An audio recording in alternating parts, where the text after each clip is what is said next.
کہ حضور نبی اکرم صلی اللہ علیہ وآلہ وسلم کی محبت ہمارے ایمان کا حصہ ہے۔ آپ کی ذات مبارکہ کی وجہ سے تخلیق کائنات میں ہر نعمت آپ کے وسیلے سے ہی عطا ہوئی اور آپ کی برکت سے ہی یہ نظام ہستی قائم ہے۔ کوٹی لوہارا سے محمد ایوب کھوکھر کے مطابق ملک بھر کی طرح کوٹی لوہارا میں بھی فلسطین سے اظہار یکجہتی کے لیے ریلی نکالی گئی۔ ریلی میں شریک شرکا نے اسرائیلی بربریت کے خلاف پلے کارڈز اور بینرز اٹھا رکھے تھے۔ بینرز اور پلے کارڈز پر اسرائیلی بربریت کے خلاف نعرے درج تھے۔ اہل علاقہ کے علماء کرام نے ریلی کے شرکا سے خطاب کیا۔ مقررین کا کہنا تھا کہ ہم فلسطین پر اسرائیلی بربریت کی شدید مذمت کرتے ہیں۔ اقوام متحدہ اور عالمی برادری اپنا مثبت کردار ادا کرتے ہوئے جنگ بندی کرائے۔ ہیڈ مورالا سے حافظ مجید کی رپورٹ کے مطابق سیالکوٹ فخر پاکستان وائس کپتان of Oman cricket team Aqib Ilyas اور مسٹر پاکستان ورلڈ چیمپئن شپ براؤن میڈلسٹ ملک فہیم اوان کو پاکستان سیالکوٹ آمد پر ایک شاندار تقریب کا اہتمام کیا گیا، جس میں اہم شخصیات نے شرکت کی۔ خاص طور پر سیالکوٹ کے تمام میڈیا چینلز نے بھی شرکت کی اور اپنے ہیروز کا پروقار استقبال کیا۔ ایک شاندار ڈنر کے بعد ان کو اعزازی شیلڈز اور خوبصورت تحفوں سے بھی نوازا اور ان کی بڑی عظیم کامیابی کو سراہا۔ اور ادھر ایس ایچ او غازی آباد نے منشیات کی فروخت اور منشیات کا استعمال کرنے والوں کے خلاف کارروائیوں کے اعلیٰ افسران کے احکامات نظر انداز کر دیے۔ تھانہ غازی آباد کے علاقے میں منشیات فروشی عام اور منشیات استعمال کرنے والوں کے ڈیروں میں دن بدن ریکارڈ اضافہ۔ منشیات کا استعمال کرنے والوں کی قبرستان میں بروز جمعۃ المبارک فاتح خوانی کے لیے آنے والے علاقوں مکینوں کو تیز دھار چھرا اور زہر سے بھرا انجیکشن دکھا کر ڈرانے دھمکانے اور اپنے سے دور رہنے کی تنبیہ کا عمل جاری۔ واضح کنٹرول کے بعد ایک بار پھر سے غازی آباد کے مختلف مقامات پر نشئی حضرات کی طرف سے نشے سے بھرے ہوئے انجیکشن لگا کر ٹیک آف لینڈنگ کا آغاز دوبارہ سے شروع ہو گیا، جو کہ آج کل کی جنریشن کے لیے لمحہ فکریہ اور تباہی کا سبب بن رہا ہے۔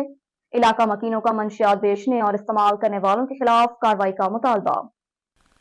افسوسناک خبر دیں گے 18 ہزاری سے محمد حسین دراج کی رپورٹ کے مطابق ہیڈ تریمو موسا دھوئیں محمد کی نامور شخصیت گورنمنٹ تریمو ہیڈ اسکول کے ریٹائر ٹیچر مشہور معروف علمی شخصیت ماسٹر خادم حسین اس دنیا فانی سے رخصت ہو گئے۔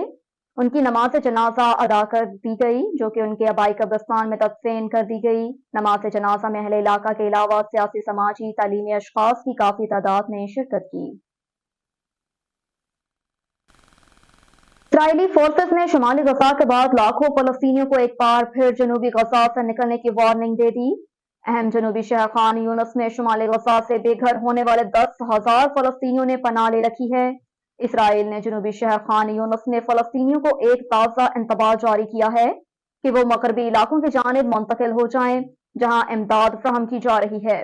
اس سے یہ اندازہ لگایا جا سکتا ہے کہ غزہ کے شمالی علاقوں کو زیر کرنے کے بعد اسرائیل جنوبی غزہ میں حماس پر حملہ کرنے کا ارادہ رکھتا ہے۔ کی دنیا سے خبر شامل کریں گے۔ پاکستان کرکٹ بورڈ کے سابق کرکٹر سہیل تنویر کو قومی جونیئر سلیکشن کمیٹی کا سربراہ مقرر کر دیا۔ سہیل تنویر کا پہلا اسائنمنٹ ACC انڈر 19 ایشیا شپ کے لیے پاکستان انڈر 19 ٹیم کا انتخاب ہوگا، جو 8 سے 17 دسمبر تک متحدہ عرب امارات میں منعقد ہوگا، جس کے بعد پاکستان انڈر 19 ٹیم 13 جنوری سے 4 فروری تک سری لنکا میں ہونے والی ICC انڈر 19 ورلڈ کپ میں حصہ لے گی۔ PCB کے مطابق سہیل تنویر کا کہنا ہے کہ یہ تقرری ان کے لیے اعزاز ہے، جس کے لیے وہ PCB مینجمنٹ کمیٹی کے چیئرمین ذکا اشرف کا شکریہ ادا کرتے ہیں۔ یہ ایک بہت اہم ذمہ داری ہے اور وہ اس چیلنج کے لیے تیار ہیں۔ آرمی مس یونیورس کے مقابلے میں شرکت کرنے والی پاکستان کی ماڈل ایریکا روبن کی کیٹ واک نے پردیس میں دیسی رنگ بکھیر دیے۔ ایریکا روبن پردیس میں دیسی رنگ بکھیر کر توجہ کا مرکز بن گئی۔ وسطی امریکی ریاست ایل سلوڈارو میں منعقدہ عالمی مقابلہ حسن میں شریک 25 سالہ پاکستانی ماڈل ایریکا روبن نے ساتھی امیدواروں کو پیچھے چھوڑ کر ہر ایک کی توجہ سمیٹ لی۔ پاکستان کے معروف اداکار آغا علی نے اپنی اہلیہ حنا الطاف سے طلاق کی گردش کرتی خبروں پر رد عمل جاری کر دیا۔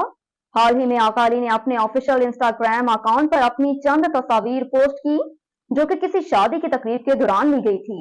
اس پوسٹ پر کمنٹ کرتے ہوئے ایک صارف نے آغا علی سے پوچھا کہ آغا، میں آپ کی بہت بڑی مداح تھی، مجھے سمجھ نہیں آ رہا لوگ آپ کو پریشان کن اندھیے کیوں کہتے ہیں، ہمیں اس کی وضاحت چاہیے۔ صارف کے سوال کا جواب دیتے ہوئے آغا علی نے کہا کہ کون لوگ؟ وہ لوگ ایسا کہتے ہیں جو یہ بھی نہیں جانتے کہ میں کون ہوں اور حقیقت میں کیا ہوں۔ یہ وہ لوگ ہیں جو ہمیشہ دوسروں کو نیچے گرانے کی کوشش کرتے ہیں۔ اب تک کے لیے اتنا ہی، مزید اپڈیٹس کے لیے دیکھتے رہیے 12 نیوز۔